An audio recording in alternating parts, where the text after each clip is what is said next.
Breaking news. CM Revanth Reddy అధ్యక్షతన Telangana cabinet కొనసాగుతుంది.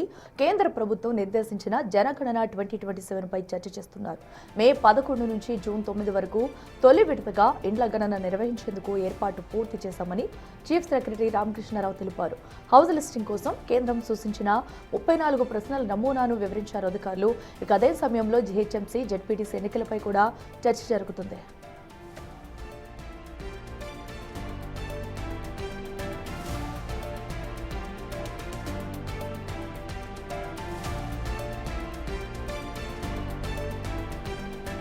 వీటికి మరింత సమాచారం మా ప్రతినిధి వాసు లైవ్లో అందిస్తారు. వాసు, చెప్పండి, కేబినెట్ సమావేశంలో కూడా ఎలాంటి అంశాలను చర్చిస్తున్నారు, ఏ నిర్ణయాలు తీసుకునే అవకాశం ఉంది?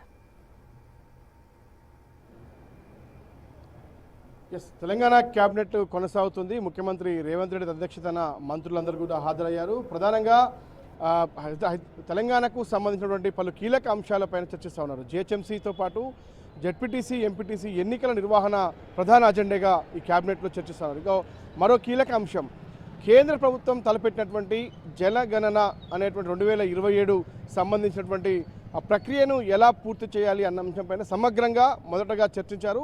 దీనికి సంబంధించి షెడ్యూల్ ప్రకారం ఏదైతే కేంద్ర ప్రభుత్వం ఇచ్చినటువంటి షెడ్యూల్ ప్రకారమే పూర్తి స్థాయిలో కూడా జనగణన పూర్తి చేయాలని తెలంగాణ ప్రభుత్వం భావిస్తోంది. దీనికి సంబంధించి సిఎస్ రామకృష్ణారావు కూడా మంత్రులకు, సీఎంకు కొన్ని కీలక అంశాలు వివరించారు. ప్రధానంగా కూడా తొలి విడత ఇండ్ల గణనకు సంబంధించి, అంటే జనగణనకు సంబంధించి కంటే ముందు తొలి విడతగా ఇండ్ల గణన పూర్తి చేయాలి. తెలంగాణ రాష్ట్రంలో మొత్తం ఎన్ని ఇండ్లు ఉన్నాయి అనే అంశానికి సంబంధించి కూడా మే 11 నుంచి మరోపక్క జూన్ 9 వరకు కూడా పూర్తిగా ఈ యొక్క హౌసింగ్ గణనకు సంబంధించినటువంటి ఏర్పాటు చేయబోతా ఉన్నారు. దీనికి సంబంధించి మొత్తం 34 ప్రశ్నావళి, అంటే 34 ప్రశ్నలని గతంలో తెలంగాణ ప్రభుత్వం ఏదైతే కుల గణన చేసినప్పుడు ప్రశ్నలు ఉన్నాయో అదేవిధంగా ఇప్పుడు జనగణనకు సంబంధించి కూడా 34 ప్రశ్నల నమూనాను కేంద్ర ప్రభుత్వం ఇచ్చినటువంటి అంశాలను కూడా అధికారులు క్యాబినెట్లో ఉన్నటువంటి మంత్రులకు వివరించారు. రాష్ట్ర వ్యాప్తంగా ఎమ్యునేటర్లు, ఏదైతే నోడల్ ఆఫీసర్లు కలిపి 89,000 మంది ఉద్యోగులు ఈ జనగణన ప్రక్రియలో పాల్గొనబోతున్నట్టుగా సీఎంకు అధికారులు వివరించారు. అంటే పూర్తిగా కూడా తెలంగాణ రాష్ట్రంలో జనాభా లెక్కలకు సంబంధించి ఎంతవరకు ఉన్నారు అన్న అంశానికి సంబంధించి కూడా జనగణన చేపట్టబోతోంది. ఇది కేంద్ర ప్రభుత్వం ప్రతిపాదించినటువంటి అంశాలకు సంబంధించి. ఇక రెండో దశ జనగణన ప్రక్రియ మాత్రం 2027 ఫిబ్రవరి నెలలో చేపట్టేందుకు తెలంగాణ ప్రభుత్వం సిద్ధమవుతుంది. మొదట హౌసింగ్ గణన, తర్వాత జనగణన. అంటే హౌసింగ్ గణన మే నెల నుంచి ప్రారంభిస్తే జనగణనకు సంబంధించి 2027 నుంచి ఫిబ్రవరిలో చేపట్టబోతుందని చెప్తా ఉంది. జనగణన సంబంధించినటువంటి అంశాలు సమర్థవంతంగా కేంద్ర ప్రభుత్వం ఇచ్చినటువంటి షెడ్యూల్ ప్రకారమే పూర్తి చేయాలని తెలంగాణ ప్రభుత్వం నిర్ణయించింది.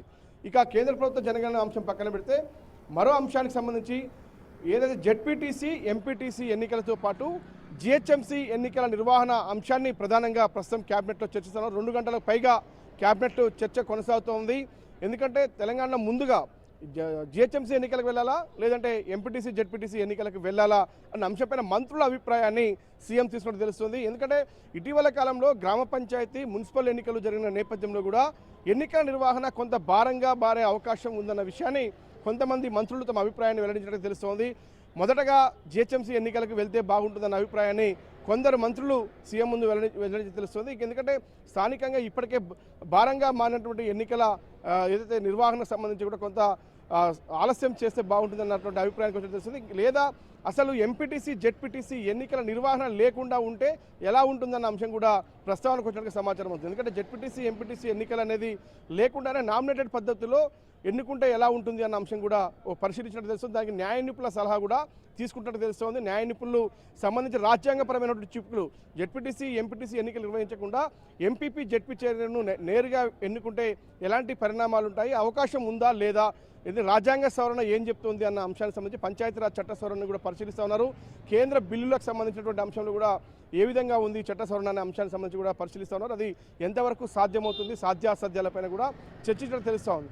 ఒకవేళ ఎన్నికలు నిర్వహించాలంటే ఎప్పుడు నిర్వహించాలి అన్న అంశానికి సంబంధించి కూడా సుదీర్ఘంగా చర్చిస్తున్నట్టుగా తెలుస్తోంది. మరికొన్ని, ఎందుకంటే దాదాపు 10 గంటల పాటు కూడా క్యాబినెట్ భేటీ జరిగే అవకాశం కనిపిస్తూ ఉంది. ఎందుకంటే ఈసారి జరిగేటువంటి క్యాబినెట్ చాలా కీలకం కాబోతుంది. వచ్చే ఏడాదికి సంబంధించి 2026, 2027 బడ్జెట్కు సంబంధించిన సమావేశాలు మరికొద్ది రోజుల్లో ప్రారంభం కాబోతున్న నేపథ్యంలో కూడా బడ్జెట్ సమావేశాలు ఎలా ఉండాలి, బడ్జెట్ ఎంత ఉండాలి, ఏ శాఖకు ఎంత కేటాయించాలి, ప్రభుత్వం ఇచ్చినటువంటి హామీలు ఏంటి, మనం చేయాల్సినటువంటి ఎమర్జెన్సీ పనులు రాష్ట్రంలో ఏమున్నాయి, సాగునీటి ప్రాజెక్టులు కావచ్చు, ఇతర అభివృద్ధి పథకాలకు సంబంధించిన అంశాలు కావచ్చు, వాటిపైన కూడా కీలకంగా నిర్ణయం తీసుకునే అవకాశం ఉంది. కేబినెట్ ఏదైతే అసెంబ్లీ సమావేశాలు ఎప్పుడు నిర్వహించాలి, ఎన్ని రోజుల పాటు నిర్వహించాలనే అంశంపైన కూడా ఒక కీలక నిర్ణయం అయితే కేబినెట్ తీసుకోబోతుంది. ఇక తెలంగాణ రైతాంగం ఎదురు చూస్తున్నటువంటి రైతు భరోసా నిధుల అంశానికి సంబంధించి కూడా కేబినెట్ నిర్ణయం తీసుకునే అవకాశాలు కనిపిస్తున్నాయి. ఇక మరికొన్ని హైదరాబాద్ నగరానికి సంబంధించి కొన్ని కీలక అంశాలకు సంబంధించి ఏదైతే మెట్రో 2వ దశ నిర్వహించడంతో పాటు మొదటి దశను టేక్ ఓవర్ చేసే అంశానికి సంబంధించి కూడా కేబినెట్ నిర్ణయం తీసుకోబోతుంది. ఎందుకంటే గతంలో నిర్వహించిన L&T కంపెనీకి చెల్లించాల్సిన నిధులు చెల్లించి పూర్తి స్థాయిలో టేక్ ఓవర్ చేసుకుంటేనే తదుపరి 2వ దశకు వెళ్లే అవకాశం ఉంటుంది. కేంద్ర నిధులు కూడా రావాలంటే ఖచ్చితంగా రాష్ట్ర ప్రభుత్వం మొదటి దశ మెట్రో రైలును టేక్ ఓవర్ చేసుకోవాల్సిన అవసరం కనిపిస్తూ ఉంది. కాబట్టి త్వరితగతిన దాన్ని పూర్తి చేసే అంశానికి సంబంధించి కూడా నిర్ణయం తీసుకోబోతున్నారు. ఇక మూసీ రివర్ ఫ్రంట్కు గాంధీ మానవ సరోవర్ సంబంధించినటువంటి అంశానికి సంబంధించి కూడా ఎప్పుడు శంకుస్థాపన చేయాలి, దానికి ఎవరెవరిని పిలిచాలి అనే అంశానికి సంబంధించి ఇటు కేంద్ర ప్రభుత్వ పెద్దలతో పాటు ఏఐసిసి నుంచి కూడా కీలక నేతలు పిలిచే అంశానికి సంబంధించి తేదీలు ఖరారు కూడా చేసే అవకాశం కనిపిస్తాం. తెలంగాణ రాష్ట్రంలో హైదరాబాద్ సంబంధించి ప్రతిష్టాత్మకంగా చేపట్టేటువంటి ఈ యొక్క మూసీ రివర్ ఫ్రంట్ ప్రాజెక్టుకు సంబంధించినటువంటి అంశంలో కూడా ఈ ఏదైతే గాంధీ సరోవర్ ప్రాజెక్టు విషయంలో కూడా ఒక కీలక నిర్ణయం తీసుకునే అవకాశం కూడా కనిపిస్తూ ఉంది. మరికొన్ని ప్రాజెక్టులకు సంబంధించి నిధుల కేటాయింపులు, ల్యాండ్ యాక్విజిషన్ సంబంధించినటువంటి కీలక అంశాలు కూడా చర్చించబోతా ఉంది. ఇక నిరుద్యోగులకు సంబంధించినటువంటి ఉద్యోగాల భర్తీ ఏ విధంగా ఉంది, ఎన్ని ఉద్యోగాలు ఏ శాఖల నుంచి భర్తీ చేసే అవకాశం ఉందనే అంశంపైన కూడా చర్చించబోతా ఉన్నారు. ఇక ప్రభుత్వ ఉద్యోగుల ఏదైతే ఇన్సూరెన్స్ పాలసీకి సంబంధించిన అంశంపైన కూడా కీలక నిర్ణయం తీసుకునే అవకాశం ఉంది. ఇక రాష్ట్రంలో రైతాంగంతో పాటు మహిళలతో పాటు యువతకు ఉన్నటువంటి సంక్షేమ పథకాల అమలు విషయంలో కూడా కొన్ని కీలకమైన నిర్ణయాలు కేబినెట్ తీసుకునే అవకాశం ఉంది. మొత్తానికైతే సుదీర్ఘంగా కేబినెట్ చర్చిస్తూ ఉన్నారు. ఇప్పటికీ జనగణన విషయంలో ప్రభుత్వం ఒక నిర్ణయం తీసుకోవడం జరిగింది. మే నుంచే హౌసింగ్ గణన చేపట్టాలని నిర్ణయం చేసుకుంది. ఇక మరికాసేపట్లోనే ఎంపీటీసీ, జెడ్పీటీసీ ఎన్నికలతో పాటు జిహెచ్ఎంసీ ఎన్నికల్లో ఎలా ముందుకు వెళ్ళాలి, ముందుగా ఏ ఎన్నికలకు వెళ్ళాలనే అంశంపైన ఒక క్లారిటీ వచ్చే అవకాశం ఉంది.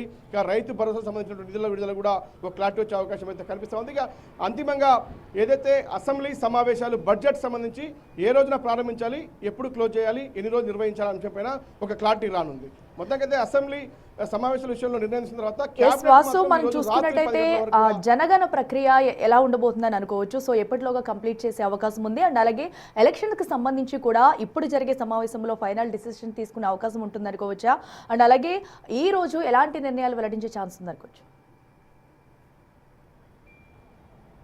ఎస్, కేంద్ర ప్రభుత్వం ప్రతిపాదించినటువంటి ఈ జనగణన అనే అంశానికి సంబంధించి కూడా మొదటి దశలో మాత్రం హౌసింగ్ గణన అంటే దాదాపు మే నెల 11 నుంచి ఫిబ్రవరి 9 వరకు కూడా కొనసాగబోతుంది. దాదాపు నెల రోజుల పాటు కూడా ఆ నెల రోజుల్లో తెలంగాణ రాష్ట్రంలో మొత్తం ఎన్ని గృహాలు ఉన్నాయి, ఆ గృహాల్లో ఉన్నటువంటి జనాభాకు సంబంధించి 2వ దశలో ఆ గృహాల్లో ఉన్నటువంటి జనాభా ఎంత, తెలంగాణ రాష్ట్ర జనాభా మొత్తం ఎంత అన్న అంశానికి సంబంధించి దాదాపు 89,000 మంది ఉద్యోగులు ఈ 2వ దశ ఏదైతే జనగణన కార్యక్రమంలో పాల్గొనబోతారు. ఇది 2027 ఫిబ్రవరిలో కొనసాగించాలని కూడా ప్రభుత్వం నిర్ణయించింది. అది కూడా కేంద్ర ప్రభుత్వం నిర్ధారించినటువంటి అంశాలు ఏదైతే 34 ప్రశ్నల ప్రశ్నావళి నమూనా ఉందో ఆ నమూనాను కూడా అధికారులు పరిశీలించారు. దాన్ని ముఖ్యమంత్రికి, మంత్రులకు కూడా వివరించారు. కాబట్టి జనగణన చేపట్టాలని తెలంగాణ ప్రభుత్వం నిర్ణయించింది.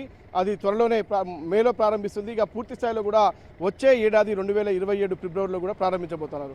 మిగతా అంశాలకు సంబంధించి జెడ్పీటీసీ, ఎంపీటీసీ ఎన్నికలు చాలా కీలకంగా కాబోతా ఉన్నాయి. ఇప్పటికే చాలా కాలంగా ఎదురుచూసినటువంటి ఈ అంశం కాబట్టి దీన్ని ఏ విధంగా ముందుకు తీసుకెళ్లాలి, జెడ్పీటీసీ, ఎంపీటీసీ ఎన్నికలు ముందు తీసుకెళ్లాలా, లేదంటే నగరానికి సంబంధించి హైదరాబాద్తో పాటు హైదరాబాద్లో 3 కమిషనర్ ఏదైతే జిహెచ్ఎంసీతో పాటు మిగతా కమిషనర్ కార్పొరేషన్ ఉన్నాయో వాటితో పాటు మిగతా వరంగల్, ఖమ్మం లాంటి కార్పొరేషన్లు కూడా పెండింగ్లో ఉన్నాయి. వీటన్నిటికీ ఒకేసారి ఎన్నికలు నిర్వహించే అంశానికి సంబంధించి కూడా క్యాబినెట్లో చర్చించి నిర్ణయం తీసుకోబోతా ఉన్నారు. ఈ అంశాలకు సంబంధించి మాత్రం ప్రస్తుతం సీఎంతో పాటు మంత్రులు చర్చిస్తూ ఉన్నారు. ఏది ముందుకెళ్తే బాగుంటుంది, ఎలా చేస్తే బాగుంటుంది అనే అంశానికి సంబంధించి తేదీల ఖరారు మాత్రం నిర్ణయించబోతా ఉన్నారు.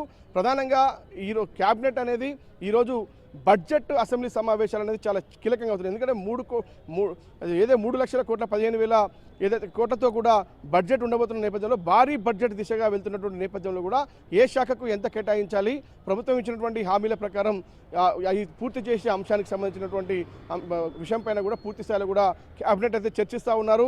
మరోపక్క ఈ యొక్క అసెంబ్లీ సమావేశాలు ఎన్ని రోజులు నిర్వహించాలి, ఎప్పుడు స్టార్ట్ చేయాలనే అంశంపైన కూడా ఒక కీలక నిర్ణయం వెలువడే అవకాశం అయితే కనిపిస్తూ ఉంది. ఇది వచ్చే ఏడాదికి సంబంధించినటువంటి ఆర్థిక సంవత్సరానికి సంబంధించి దశ నిర్దేశం చేసే క్యాబినెట్గా దీన్ని చెప్తా ఉన్నారు. కాబట్టి ఈరోజు జరిగేటువంటి క్యాబినెట్ చాలా కీలకంగా కాబోతా ఉంది.